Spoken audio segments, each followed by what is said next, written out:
Hello everybody, welcome back to another video for the day. Now we're actually going into a new subreddit, but it's kind of similar to the neckbeard videos. This one's Tales of Neckbeard, where it's kind of like the shorter posts that you've seen in the Just Neckbeard things, but it's a more detailed and lengthy story. Beforehand, if you haven't already, be sure to like the video, and if you see something during the video you want to talk about, leave a comment down below, and afterwards consider subscribing to the channel, and the link to the Discord is down below. Thank you, let's get right into this. Let's go! First story is coming from a username How to Be a Popsicle. My brother-in-law says I should divorce my husband because he doesn't spoil me. Alrighty, let's go. My husband, who we will call Dean, age 23, has 3 brothers, 2 older and ages 30 and 26, and 1 younger, age 18. This story is about his younger brother, who we will call Beard. Beard just graduated from high school and is the absolute definition of a neckbeard. The guy seriously wore a trench coat under his graduation gown, and I'm sure he would have worn a fedora instead of a graduation cap. He's into anime, death metal, and MLP, which is My Little Pony. Let you get the idea. Beard has always had a thing for me ever since I met him. I was 18 at the time, and he was 15, but that didn't seem to bother him, and would constantly make flirtatious remarks towards me despite me being his brother's girlfriend. He would often comment on my body, like telling me, "A woman with your figure deserves to be worshipped like a goddess," and that is Dean wasn't cutting it for me and he was happy to fill in the gaps. I ignored him, thinking that he was just a kid trying to seem cool. It only got worse. Dean and I got married after only dating for 6 months. Crazy, I know. I had just turned 19 when we had gotten married. Beard was not happy about this. He was constantly telling Dean that it wasn't too late to leave me and that I was being too good for him and deserved better. Dean was used to his brother, so he just brushed him off. Beard went crying to his mommy. Enter crazy mother-in-law. We'll call her Joan. Being the youngest of her children, Beard was babies by his mom for all of his life, so when he went crying to her, she immediately started in on Dean, telling him that he should give me to Beard. What? Despite the fact that Dean and I had just gotten married, Joan expected Dean to hand me over to his little brother like I was an action figure and they were taking turns. We shut that down pretty fast. Just taking a moment to process this, the mother-in-law decided to figure she was more property, like a toy, and just say, "You need to share your new wife with your..." What? I don't... Okay, that's just weird. I didn't know that mothers could be neckbeards too. Just gonna patent that as r/Karen Beards. Things returned back to normal after that. Beard is still making comments about me and my body and how Dean was no good for me. Though out of my pregnancy, he made comments about how pregnant women turned him on, that they were the ultimate prize or some stuff like that. All this in front of Dean, who has simply said stop talking over and over until he stopped because they were confrontational. That's all changed last night though. So currently Dean and I and our baby Squish are living with our parents in an effort to escape Joan's wrath. There's a story that they're posted to JNMIL, but Dean's brothers stop by often to visit, help out and stuff because they're all really close. So last night Beard comes over and it's just me and Squish because everyone else was out. Beard sat uncomfortably close to me and put his arms on the couch behind me. My ass practically started watering from the smell coming off of him. Beard, where's Dean? It's not very nice for you to leave such a beautiful woman alone. He's out. I'm not alone. Squish is sleeping in our room. He said, and turned his attention to the TV. We sat in an uncomfortable silence as we watched TV. I caught him staring at me every so often and playing with my hair. After a while, he took a deep breath, closed his eyes, and turned to me.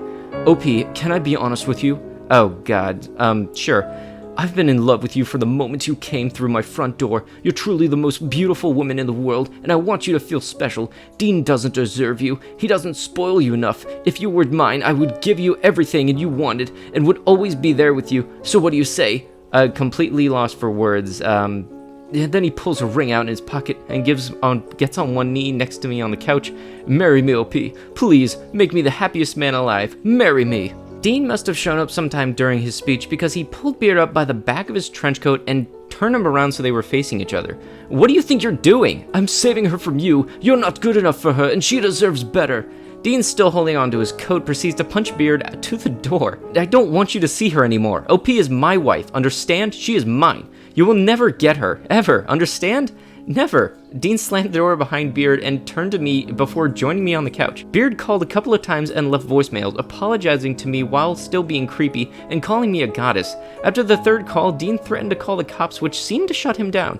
In conclusion, Beard is no longer welcome to at my parents' house or around me, and Dean standing up to him the way he did may have been the single sexiest thing he has ever done.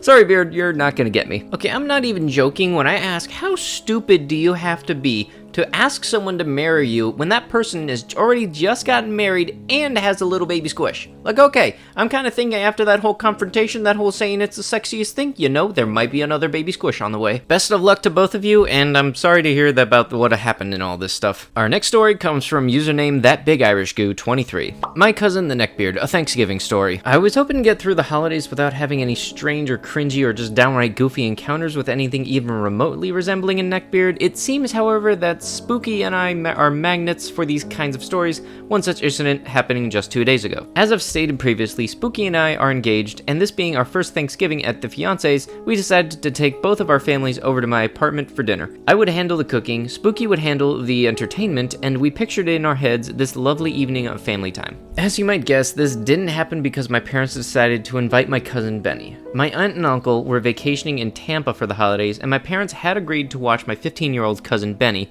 whom I cannot stand. He is the most spoiled, obnoxious, disgusting, and downright nasty human being I've ever met, and those who about the nicest things I can say about them. Spooky had never met Benny prior to Thanksgiving, so before our families arrived, I gave her a quick crash course in what she should expect. So, let me get this straight. Your cousin, whom I've never met, will most likely be obnoxiously perverted towards me just because I'm a female? Yeah, pretty much. The dude has been thrown out of 3 schools and 2 youth groups because he can't keep his greasy hands to himself, and our family sees no issue with this. Oh, believe me, they do. Why do you think his parents pawned him off to mine? They don't want to deal with his stuff in Tampa. What should I do? If he gets handsy with you in any way, I'll give him full permission to backhand him. Despite the shadow of Benny hanging over us like a foreboding dirigible, Spooky and I were adamant about making the night a success. At around 3 o'clock, our family started to arrive. Spooky's parents and grandparents first. Then my favorite cousin, Andy. SJ, who has always invited to our get-togethers, and his dad, and then finally my parents, and Benny. I hadn't seen him for nearly 2 years, but he was unmistakable. Greasy hair cut short into a short buzz cut if it were given by someone with Parkinson's disease. Thick black glasses supported by a bulbous red nose, greasy stubble patterned along his 3 chins, and an oversized leather jacket with knuckle gloves. And UFO pants. His fashion sense was as if someone had covered themselves in glue and rolled around the 90s clearance aisle at your local Goodwill. My parents looked exhausted, my dad valiantly trying to keep his face straight and calm, but the vein bulging on his forehead told me he was very much at his limit. As soon as he saw me and Spooky, his features visibly lit up, giving us both a rough hug and whispering in my ear, "Son, please tell me you've got booze." Meat in the cupboard over the fridge. I've got whiskey, vodka, and Jaeger. In the fridge, I've got Guinness. God bless you, boy. My dad grabbed my mom's hand, and they made a beeline for the liquor, making my mental note to resupply. Benny, his eyes bored from scanning my apartment, found me, and he sneered, "Nice place you got here. How many dongs did you have to suck to be able to make rent?" He scoffed at his own joke, and I just looked at Spooky with like, yeah, it's gonna get worse. Look. Benny's eyes rolled over, Spooky, and he quite audibly licked his lips. "And this ravishing specimen must be your girl. How you doing, cutie?" Spooky cocked an eyebrow at Benny, and he just nodded curtly before walking into the kitchen. I sighed heavily. "Nice piece of butt you got there, cuz. If you get bored with her, send her my way." "Now you listen here, you little babe. Can you come here for a sec?" I took a deep breath before turning my heel and going over to Spooky. "What?" "Look, I know he's a butt, but don't let it bother you. We've got this." I hugged her tightly. "I can try, but I can't guarantee his safety." Spooky laughed. Well, as long as you try. To make a long story shorter, for the next few hours, everything went fine. Dinner was served, drinks were had, and games were played, and overall, we had a wonderful time. But throughout the night, Benny kept on making rude and snide remarks about pretty much everyone. Asking FJ if he was a cousin fricker, Spooky if he liked butt stuff, Andy when he was coming out of the closet, etc, etc. Overall, we did our best to ignore him, and this seemed to annoy him because he kept upping the ante, trying to desperately get a reaction, and he got exactly that towards the end of the night. As Spooky and I were cleaning up the kitchen and our families were drinking eggnog watching Christmas movies, Benny wandered into the kitchen as I was washing dishes and Spooky was wiping off the table. "Damn, she's got you on a leash making you wash the dishes? I bet you will let her frick you in the butt too, right? A little bit but pegging the little BUR. Okay, do you think?" Whack! I spun around to see Spooky shaking with rage and Benny lying sprawled out on the kitchen floor clutching and bleeding nose. Spooky loomed over his terrified little dong, yelling, "Don't you ever grab my ass, you disgusting little prick."